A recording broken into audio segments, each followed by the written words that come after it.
नमस्कार, स्वागत है आपका Cloud9 न्यूज में। मैं हूं सिमरन। तो चलिए एक नजर डालते हैं आज की प्रमुख खबरों पर।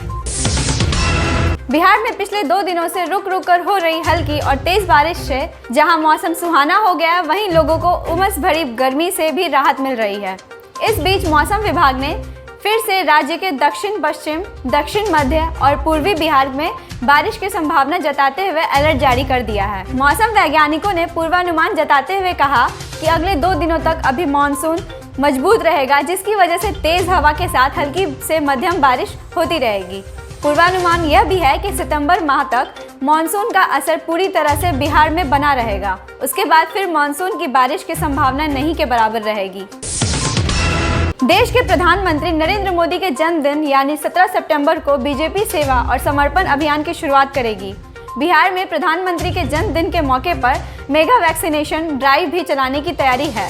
बीजेपी बिहार प्रदेश अध्यक्ष डॉक्टर संजय जायसवाल ने पार्टी कार्यालय में आयोजित एक संवाददाता सम्मेलन में कहा कि भाजपा आम लोगों के लिए, आम लोगों द्वारा बनी और आम लोगों द्वारा संचालित पार्टी है, जिसका आधार अंत्योदय है।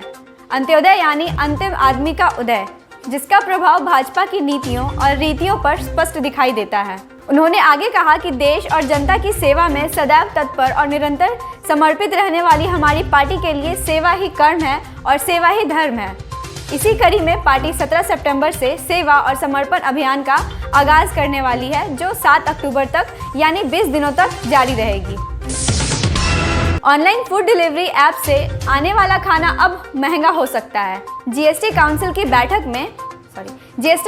बैठक में फूड डिलीवरी ऐप्स को कम से कम 5% जीएसटी के दायरे में लाने की सिफारिश की है। ऐसे में स्विगी, जोमैटो आदि से खाना मंगाना महंगा पड़ सकता है। बता दें कि शुक्रवार यानी 17 सितंबर को जीएसटी काउंसिल की मीटिंग लखनऊ में होनी है, जिसमें इस एजेंडे पर बात होनी है। फिलहाल जो व्यवस्था है उससे सरकार को टैक्स में 2000 करोड़ रुपए के नुकसान की बात कही गई है। जीएसटी काउंसिल के फिटमेंट पैनल ने सिफारिश की है कि फूड एग्रीगेट को ई-कॉमर्स ऑपरेटर माना जाए। चीन ने अमेरिका के राष्ट्रपति जो बाइडेन की मेजबानी में आयोजित होने वाली आगामी क्वाड शिखर सम्मेलन पर निशाना साधते हुए कहा कि दूसरे देशों को निशाना बनाने के लिए गुटबाजी काम नहीं आएगी और इसका कोई भविष्य नहीं है। बता दें कि अमेरिका के राष्ट्रपति जो बाइडेन वॉशिंगटन में 24 सितंबर को प्रत्यक्ष तरीके से आयोजित पहले क्वाड शिखर सम्मेलन का आयोजन करेंगे, जिसमें प्रधानमंत्री नरेंद्र मोदी, ऑस्ट्रेलिया के प्रधानमंत्री स्कॉट मॉरिसन, जापान के प्रधानमंत्री योशिहिदे सुगा हिस्सा लेंगे।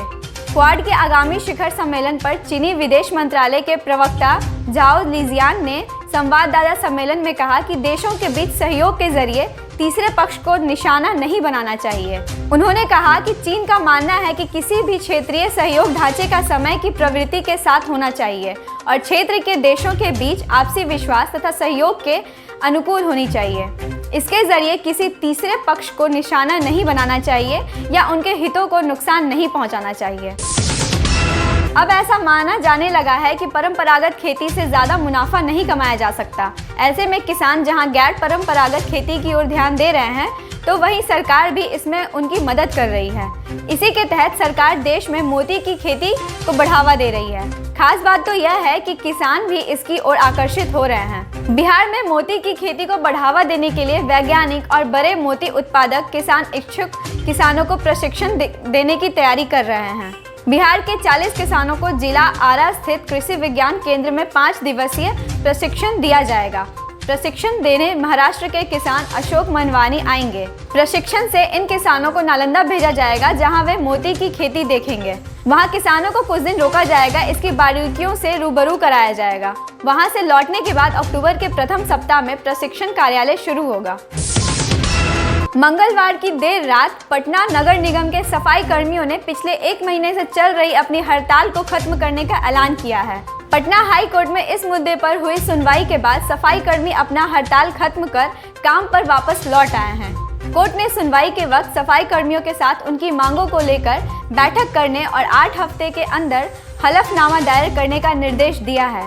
बता दें कि पटना नगर निगम के 6000 कर्मचारी अपनी 12 सूत्रीय मांगों को लेकर पिछले 1 हफ्ते से हड़ताल पर थे। पिछले 10 वर्षों में यह पहली बार हुआ कि जब सफाई कर्मियों की हड़ताल इतने दिन तक चली। नगर निगम में हड़ताल के चलते पटना में चारों तरफ गंदगी का अंबार लग गया था। बॉलीवुड एक्टर सोनू सूद के मुंबई स्थित घर का इनकम टैक्स की टीम ने दौरा किया है। जानकारी के अनुसार सोनू सूद के मुंबई में मौजूद 6 परिसरों में आयकर विभाग के अधिकारी जांच कर रहे हैं। गौरतलब है कि कोविड महामारी के दौरान लोगों की जमकर मदद करके सोनू सूद मीडिया और आम लोगों की जमकर प्रशंसा हासिल कर चुके हैं। रिपोर्ट्स के मुताबिक आईटी टीम अभी सोनू के मुंबई स्थित दफ्तर पर मौजूद है। उनकी एक प्रॉपर्टी की अकाउंट बुक में गड़बड़ी के आरोपों के बाद टीम प्रॉपर्टी का सर्वे कर रही है। सोनू के घर के अलावा आईटी की टीमों ने सोनू सूद की कंपनियों से जुड़ी 6 जगहों पर भी सर्वे किया है। बता दें कि आयकर अधिनियम 1961 की धारा 133A के प्रावधानों के तहत किए जाने वाले सर्वे अभियान में आयकर अधिकारी केवल व्यावसायिक परिसरों और उससे जुड़े परिसरों में अवलोकन करते हैं। हालांकि अधिकारी दस्तावेज जब्त कर सकते हैं। उत्तर प्रदेश में चुनाव होने से पहले समाजवादी दल के नेता अखिलेश यादव ने योगी आदित्यनाथ पर तंज कसते हुए कहा कि अपनी पार्टी का चुनाव चिन्ह कमल छाप से बदलकर बुलडोजर छाप रख ले। अखिलेश यादव विधानसभा के चुनाव से पहले काफी ज्यादा एक्टिव हैं। वह बार बार योगी सरकार पर तंज कसते रहते हैं कि सरकार गरीबों की झोपड़ी तोड़ रही है। इस सरकार को अपना चुनाव चिन्ह बदलकर बुलडोजर छाप रख लेना चाहिए। आम आदमी को मिलने वाली है बड़ी राहत। केंद्र सरकार मंत्रिपरिषद की बैठक कर पेट्रोल डीजल की कीमतों में कमी ला सकती है। सूत्रों की माने तो 17 सितंबर को होने वाली बैठक में यह फैसला लिया जा सकता है कि पेट्रोल डीजल को जीएसटी के अंदर रखकर उसकी कीमतों में बदलाव लाया जाए। बिहार में बढ़ते कचरे को देख बिहार सरकार द्वारा यह फैसला लिया गया है कि दिसंबर महीने से बिहार में प्लास्टिक के उपयोगों को रोकने के लिए कड़ाई की जाएगी। आपको बता दें कि प्लास्टिक पर रोक काफी समय पहले से किया जा रहा है, लेकिन जनता अभी भी प्लास्टिक का उपयोग करती ही है, जिससे कचरे के ढेर कम नहीं हो रहे हैं।